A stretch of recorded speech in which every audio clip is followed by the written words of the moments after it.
want to remind our audience that we told some of our reporters in the thick of the police officers' attempt to move people off the street 41 minutes after Chicago began its curfew that we wanted them to get some safety. And so hopefully we can get back to Charlie DeMar and Jermont Terry and Dave Savini, who have been doing yeoman's work, and Marissa Parr, all doing great jobs out there trying to cover the very latest, but we don't want to put them in harm's way. And so we hope that they can get to a safe place, and we understand that Dave Savini has found such a place, and he's ready to talk to us now. Dave? Yeah, Jim, no safer place right now than the old studio for CBS. We have bulletproof glass behind us here at 22 West Washington. Brad, our photographer, Brad Johnson, come on over here to the window. It's getting really hectic out there. What we were seeing happen were waves of police coming through and clearing streets to try to push the protesters through the loop. They're pushing them south and they're pushing them west through the loop. Down State Street, then down Dearborn, and they're just trying, and then another wave of police comes behind them to get the stragglers that they didn't get. So when they do meet the bigger groups, when they get them caught in these intersections, that's where you see the confrontations, the people being struck by police shoving them out of their way to try to get some kind of order over here. Now, Brad, go out there and take a look. Go a little closer to the window, Brad, if you can see.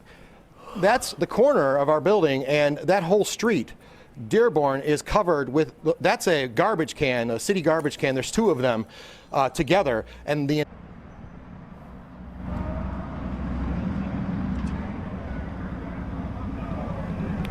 out on that street all day. Jermont has another perspective.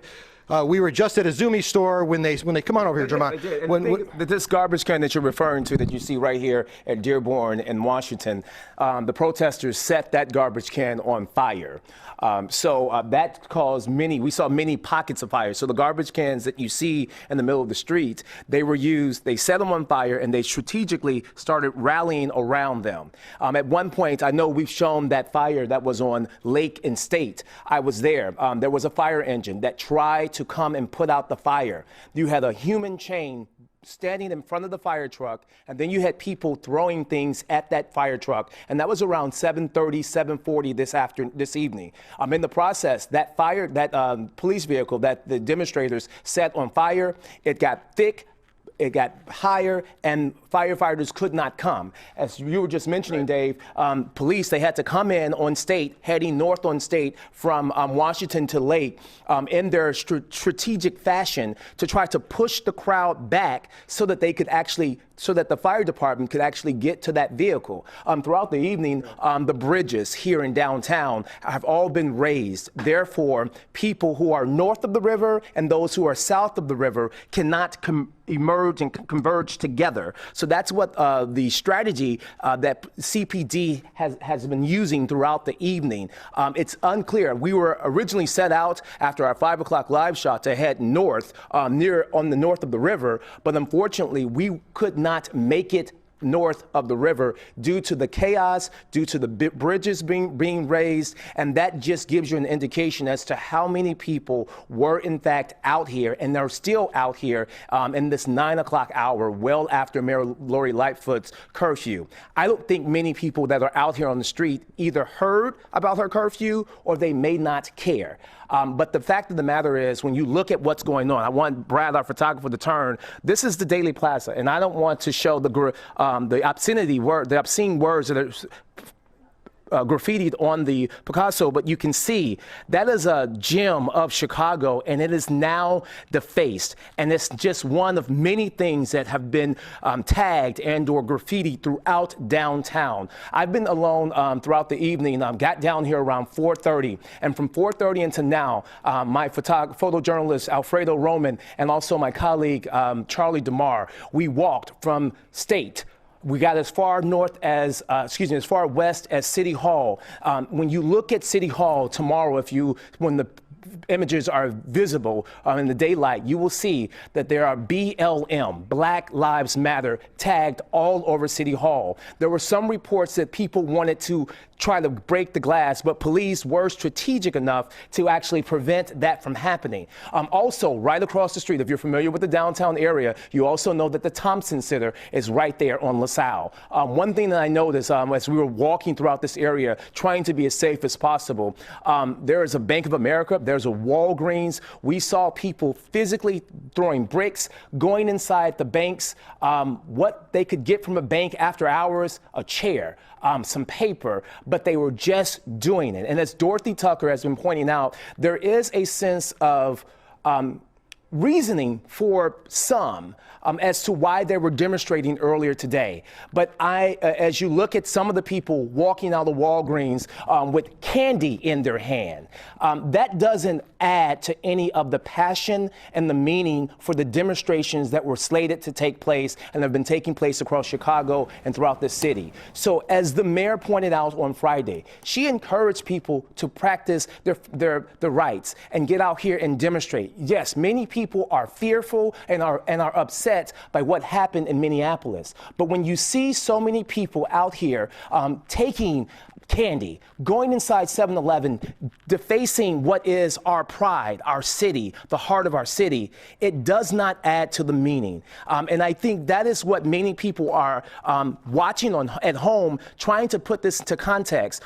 What does this have to do with the totality of what people are trying to do? And Jim, you know, being in the city for so long, it's difficult when you see incidents like this. But I also want to point out, Jim, and I think it's important to stress that it was not just African Americans that we've seen in these crowds that were a part of the demonstrations and also the lootings. This was a mixed crowd. Yeah. These were individuals of all races. Earlier in the day, doing some active protesting, some meaningful protesting. But as you see tonight, as it is now and coming up to 10 o'clock, the curfew is in effect, and you have people that are just wreaking havoc throughout the city.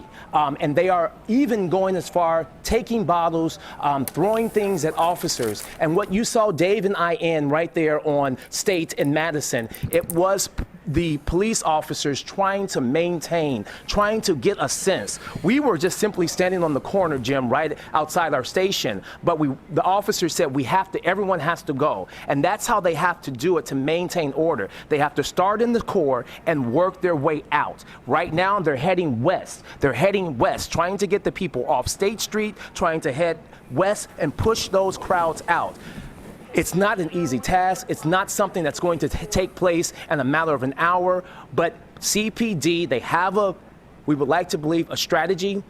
We know that the new superintendent is watching closely. It will be interesting to see what his game plan will be moving forward, because they try to not be aggressive with the demonstrators. And I saw that firsthand at 5 o'clock, Jim. You might recall when we had people literally standing within inches of officers yelling at them. Those officers originally showed great restraint. And tonight, that did not continue throughout the evening because the demonstrators became more aggressive towards the officers. So the concern right now is, as we have these officers in their full gear trying to protect themselves and also trying to protect our downtown, the city of Chicago, they have to do it with we haven't seen them use their batons in a forceful manner. It's a matter of trying to push the crowds out from the core of downtown, make them head west so that people can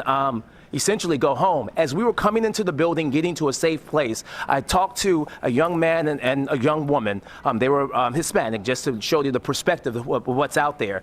They asked, how can I leave? Where can I go? I'm trying to go home. People that were demonstrating earlier today, they're now stuck in the middle of this. They can't go north. The bridges are up. If they continue to go west, police are pushing them in that crowd. So there are legitimate people that were demonstrating earlier tonight that did not hear about the mayor's curfew, and therefore they're stuck. And that's what we have right now, Jim. Jermont, thank you for all of that. Yes, police, there's an indelible image of Chicago police, and that is swinging the clubs during the 1968 Democratic Convention at Balboa in Michigan. It is an image that endures, and so In the last 52 years, police officers here in this city have been very, very careful how they use the baton.